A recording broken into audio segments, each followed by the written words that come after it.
Hello, welcome to Michelle's Inspiration Hour podcast, where each episode unfolds a tapestry of hope and motivation through inspiring stories. I'm your host, Michelle, and today we're diving into an incredible journey with our guest, Avi Wolfson.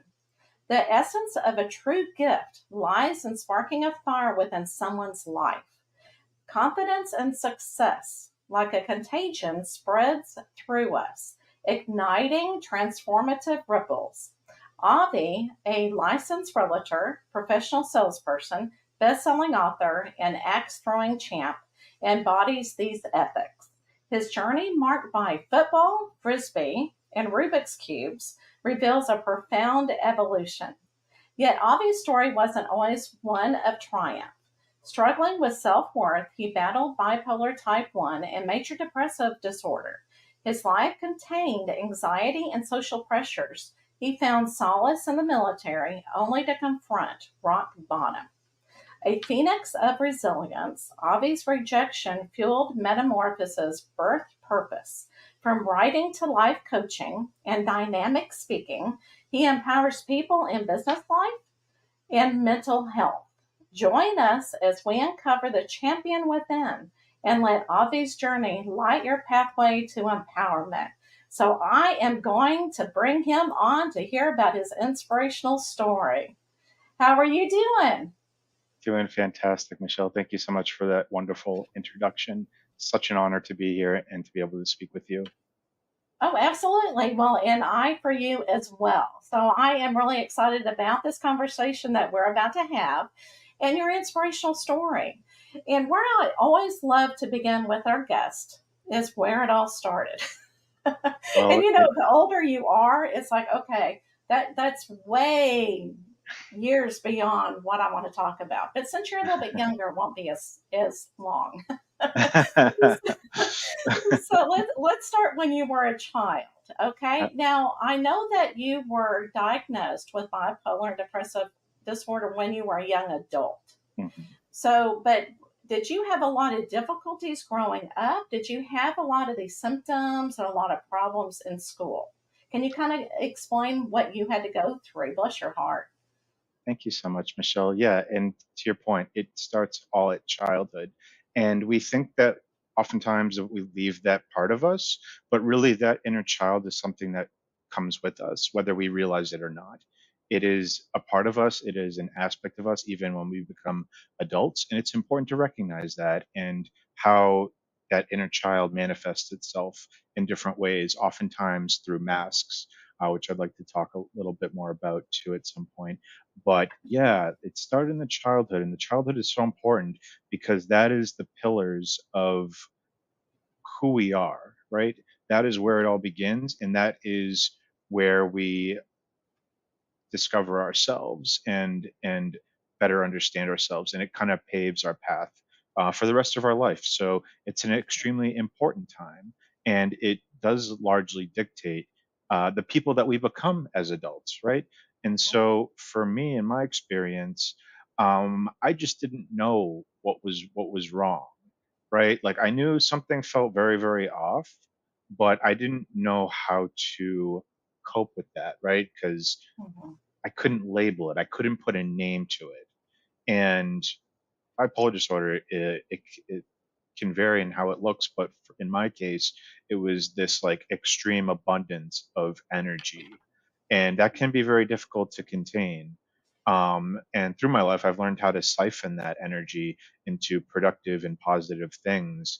But when I was younger, I didn't understand myself as well, and I just didn't have the awareness. I just know that I felt like pretty extreme at times, and Mhm. I just didn't know what to do with that.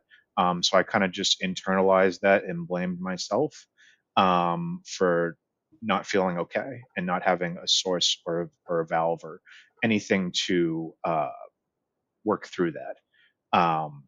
And then I also was diagnosed with depression, which is something that ran in my family, but again, is just something that we didn't talk about. We don't talk about anxiety or depression or bipolar disorder or whatever medical disorders, and that's very common for a lot of families, right? To Right. not talk about those things, but they're so important.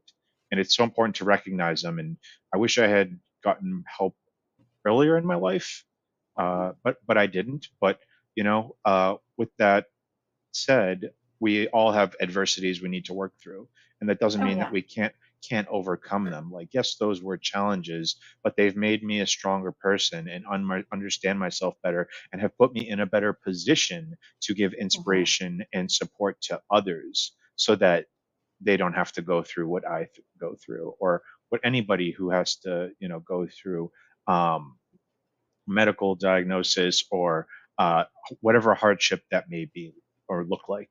Hmm. We all have things that we carry with us from our childhood, Oh, and absolutely. understanding them and having coping mechanisms in place really helps us guide us on a better path forward. And I totally agree. I actually worked as a behavior analyst and also an educational diagnostician in the school system. And I know a lot of people sometimes are against, putting labels on children. And I completely understand their perspective as well. But at the same time, how are we going to give them strategies? How are we going to fit a program to help them go on? And I know the rule of thumb for autism, of course, is the earlier diagnosis, the better, Mhm. especially for speaking and, being, especially if they're nonverbal. And so I really commend you for coming out and saying, yes, I do have bipolar and depression, because a lot of people, again, kind of put it under the rug. And like you said, it's just something that we have to work through. And, with your writing, that's one thing I want to talk about is your writing. Did that lead, is that kind of, was that therapy for you as writing these stories? That's a great question, Michelle. Yes, writing was, I've always been a good writer, and writing was a healthy outlet, and that valve I talked about, that we each need to find to release frustrations, pains, whatever that may be. So writing Yeah. was one of those things for me. It was an outlet for me to let off steam and just let go of negative energy. But when I first started writing, it came from a place of great anger and resentment and frustration. And once I had worked through that, I realized that I didn't want that to be my whole life, right? I don't want to hold on to Right. this resentment, right? And I actually talk a lot about not being bitter or resentful, because that doesn't help us accomplish our goals. That doesn't help us achieve happiness and well-being and becoming prosperous in life, right? Holding on to those things deters people away from us, keeps us away from good things, and it's not where we want to be. So I had to let go of that old story, that narrative I told myself that, and yes, it was true. Like, things weren't fair to me, and this and that didn't happen. But you know what? I realized as I grew older and matured is that life isn't fair, right? And we're all dealt with a hand in life of Mhm. cards, and those cards some might be okay, some might be not so great, and some might be terrible. But regardless of the cards that we're given, we have to do our best to play the hand. So that is the bigger message, and the thing that I learned, right? So I took that and I started going in a different direction with my writing that was more positive and self fulfilling, and allowed me to confront my childhood, and I was able to monetize it. And when you can have so many of those positive things, wow, that can be life changing. It can really be something powerful and positive, and that can just feel so self fulfilling and good. And I think we all have a story that we need to tell in one way or another. And so I hope that, for listeners, that you can realize what it is for yourself that makes your heart beat. What is it that you find fulfillment in? And how can you take that, whether it's a hobby or something you enjoy doing, or something you want to spend more time doing, or become an expert at subject matter expert in? What can you do with that to make it more meaningful in your life and apply it in a positive way? Um, and so, yeah, that was writing is something that's near and dear to my heart. And I absolutely love that. Especially, talking about when I was in middle school, I would come home and I would write in a journal. Like you said, it was really angry because I felt Yeah. like no one else was listening to me. But I Yes. had to get the things written down onto notebook because I thought this notebook's going to listen to me if no one else will, that kind of thing. And I think as you grow up too, you start realizing, like you said, we're not victims. We only are victims if we allow ourselves to be victims. So, with that said as well, and I, commend you again for finding what your soul was really needing in your purpose. Now, did you have to, forgiveness is such a big word. So, did you have to forgive yourself for what you have been through and forgive others? And if you did, how did you handle that? Absolutely. Yeah, I did have to forgive people that I felt betrayed by, that let me down, that abandoned me. And that was a really hard thing too. And then also being gentle and compassionate towards myself, which for a very long time I wasn't. I was actually quite harsh to myself. Ironically, it's like oftentimes my own worst enemy was my mind. And learning to come from a place of self-hate to self-compassion, right? And that's hard when I felt so frustrated and disappointed with so many parts of my life where I just felt stuck and trapped and like there was nothing I could do to escape Right. that. But at the end, there's always there's always a tunnel. There's always a light at the end, and Yes. it will pass, and time really does heal all. Even if it takes a long time, things always get better and they move in the right direction, right? So, and it's so important to have a positive mindset too, towards actually believing that even when things are hard, as it is for so many people. And so, yes, forgiving the people that did not do right by me, and being okay with that. And you know what? There were some people even more recently that I had a really hard time, and I just felt so hurt and betrayed. And it's hard to see things another way, but it all comes back to the same thing, which is if we harbor ill will and anger and resentment, we're only punishing ourselves. Lewis Smead said, "To forgive is to set a prisoner free and discover that prisoner was you." And you know what? I don't know that everything is forgivable. I mean, there's some terrible people in the world, and but I think I think it's incredibly strong for people that, like I've been on some other podcasts and like like abuse and some really terrible things that have been done to people, and I just find it extremely courageous to be able to forgive somebody that's just done something so horrible to like permanently change your life in a negative way. And I have a hard time wrapping my head around that, to be able to forgive, but still recognize how uh, empowering that can be able to do that and to let go of that. And even if we can't forgive, at the very least, being able to accept that what happened has happened. The past can't be changed. Learn from it, move on, and you'll do better the next time around. Oh, I love it. And you know what? We're human and we're work in progress. Yes. That's how I love to say it. Okay. So I do want to talk about. Hi, if you are being inspired by this episode, please share with somebody that will also be inspired. We are here to change the world. All right, let's get back to the conversation. Something I thought was fascinating about you, okay, is that is that you are a champion at axe throwing. I've never actually partake in this sport, but it is like Mhm. a new sport that is really taken off. So how did you find how did you what's your inspiration behind I think I'm going to pick up an axe and I'm going to throw it. It's a really funny story, Michelle. So it was around 2019, and I live very close to it. And this is when it just came to my city.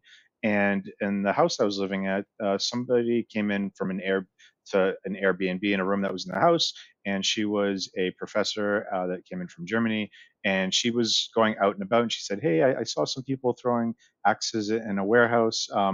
We should go." And I'm like, "No, that's not possible. People don't throw axes." And she's like, "No, really, really, they were throwing it." And I was like, "Okay." I didn't believe her. And she dragged me there. And the next thing I know, we're throwing axes. And it was just, I still remember the first time. It was the most bizarre feeling. We're told to be very careful with tools. And here I was throwing a sharp axe at a board. And so it was fun. I enjoyed it. And I was like, "Hey, maybe I'll sign up for a league." And lo and behold, I won the whole thing. Oh, And that was wow. the first time in my life that I came in first place. And it meant so much to me because I had tried so hard in my childhood. I always wanted to be number one, and I never got that. I only came in second. That was the closest I ever got.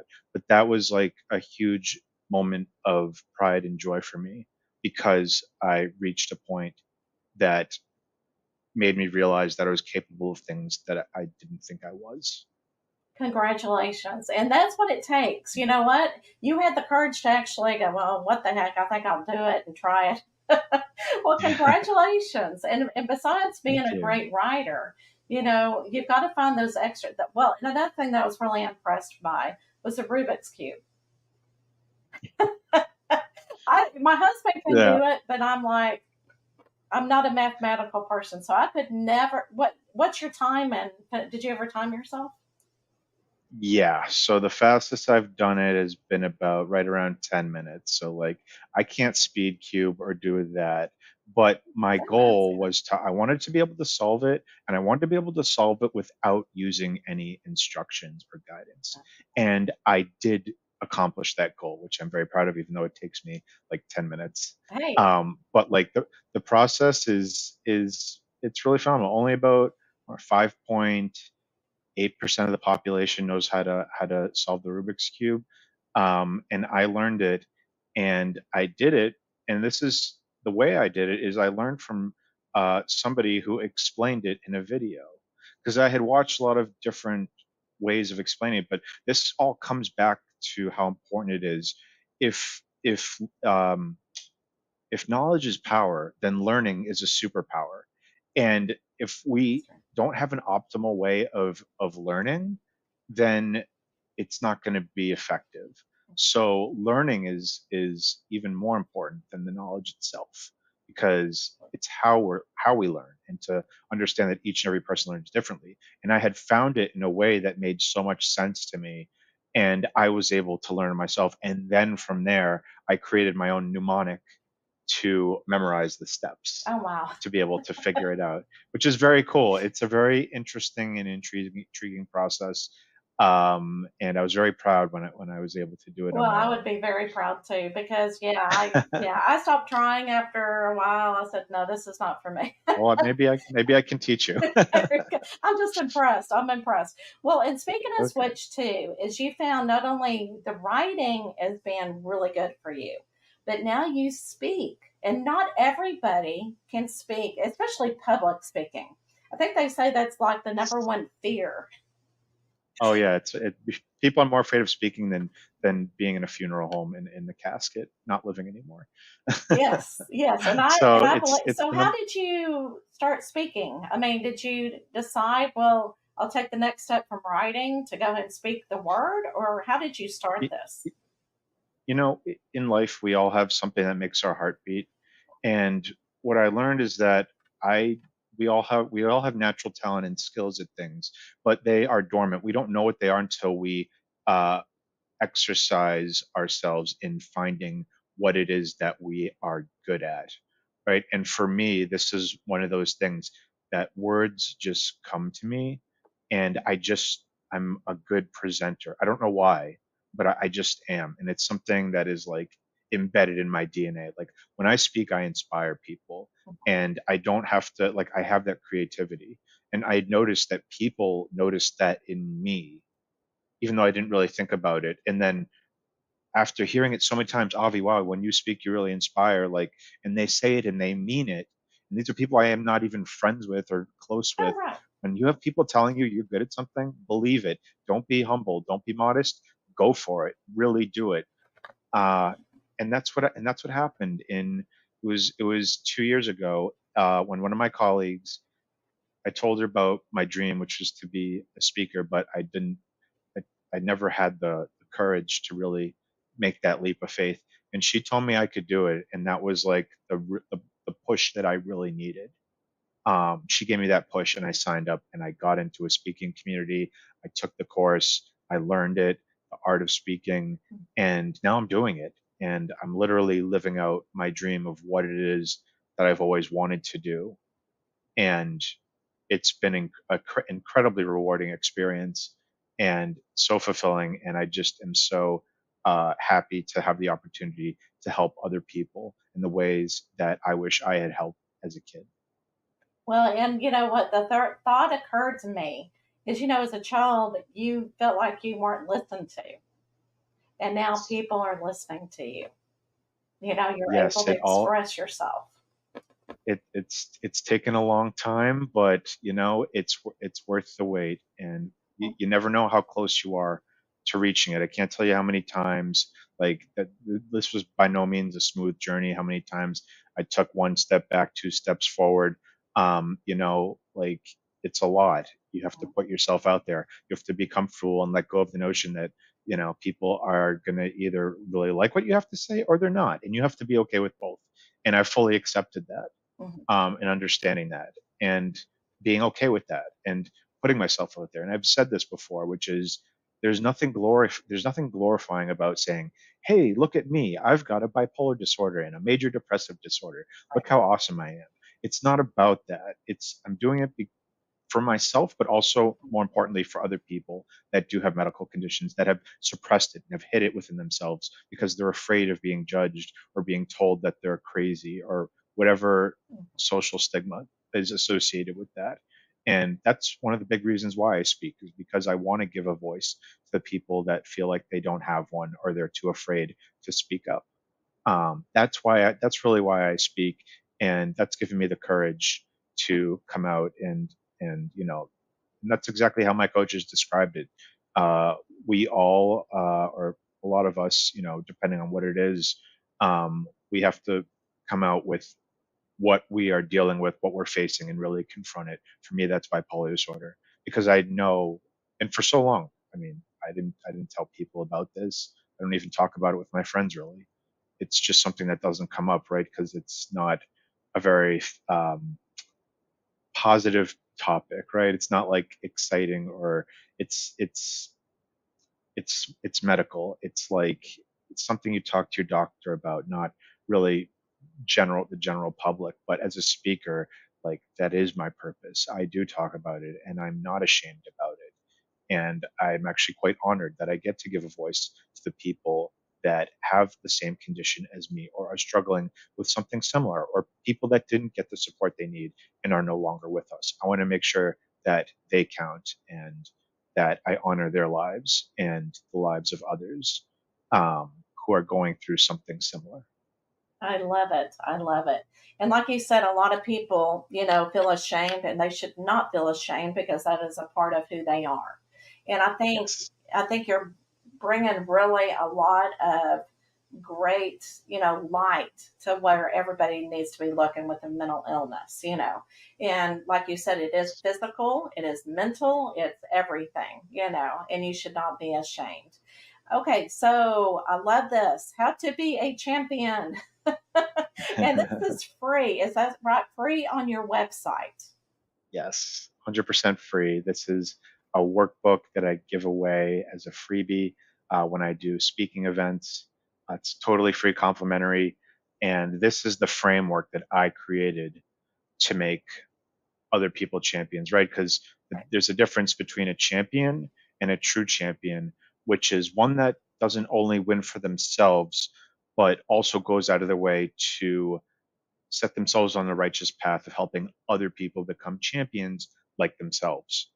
Mhm. And I think that's what we need more of in this world. We need better leaders who are not about tooting their own horns, and they actually want to help other people and not say, "Look at me, I'm so great, and look at my legacy and everything I stand for." Like, good for you. What did you bring to this world that you helped improve for future generations? What difference did you make in other people's lives other than creating your own wealth? Like anybody can do that. That's not impressive to me.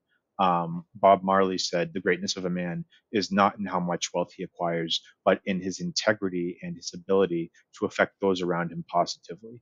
And that message is what resonates with me and the kind of change that I'd like to see in the world. And we all have something that we want to see change in the world. And I'd like to challenge all of your listeners to think about, what is it that I want to do to leave a lasting impact? Because this is what my workbook is about. It's about the Be a C framework, which is balance realism with optimism, activate your spark, and change your narrative. This is about a life changing process where you can make a difference in other people's lives. You absolutely can. And to remember that it is within your own power, right?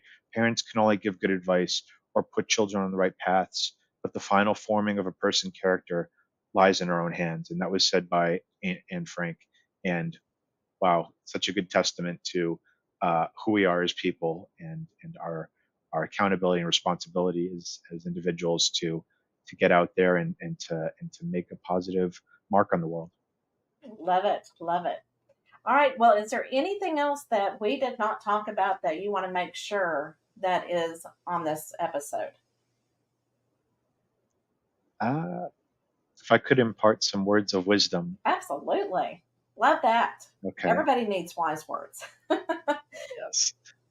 So for any of listeners maybe struggling, having a hard time, we could challenge you to think when you think of failure, oftentimes we think of it as a negative thing. We internalize it because that's what society has taught us. Failing is bad. If you're a failure, you're a loser. But the word fail, what it stands for is first attempt in learning. That is what fail stands for. When you feel like you've reached the end and you can't go on anymore and there's nothing left, remember that end, the word end stands for effort never dies.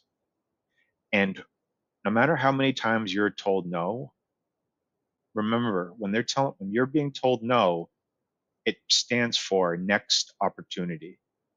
And I'd like to for everyone to think about that. When you hear something negative in your life or when you feel you're shot down, pivot, change that mindset. Look at it in a in a positive way. How can you reframe this in a positive way that will benefit you in your life to make your life better and those around you better? It's all about mindset, and we have to make a conscious choice that we're going to make our lives better and those around us better. Oh, great words of wisdom. I absolutely love that Awesome. because you don't know who's listening that truly needs to hear those words at this moment. Okay. Yes, Are you ready for the last question? I am. All right. Let's bring on the wheel. Oh, wow. Oh no, everybody goes, oh, it's like the Wheel of Fortune. So let's spin it and see what's the last question. We never know. Oh, See, this you is can't so get cool. ready for this one. That's Oh, that's great. I love this. This is so okay, cool. good. It's the next one. Okay, because we already talked about a lot of your talents. But we talked about your Yes. childhood memory, but not favorite childhood memory. Hmm, that's a good one.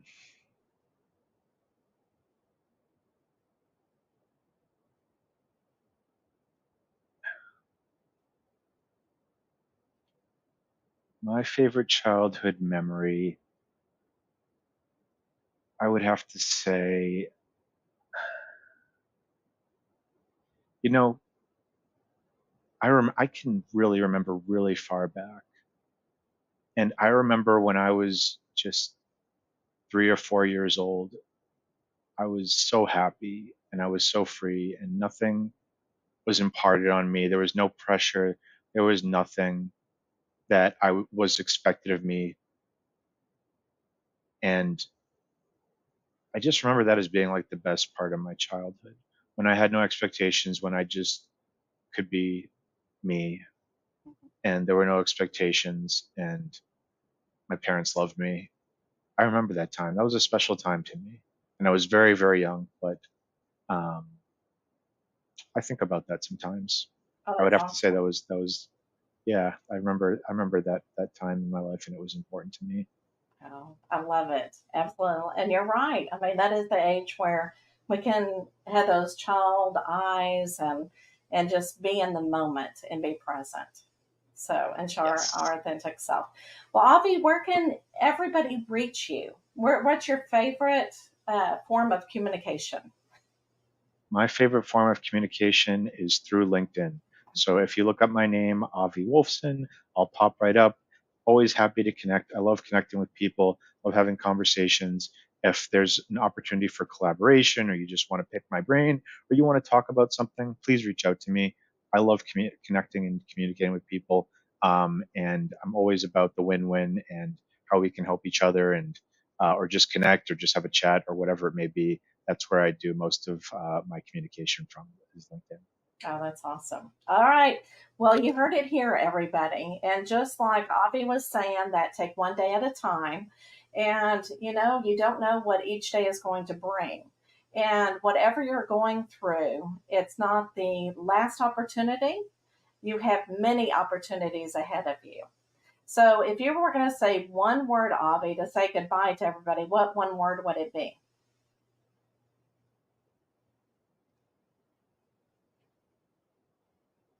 It would be empathy. Empathy. There you go. All right. I'll see you next week.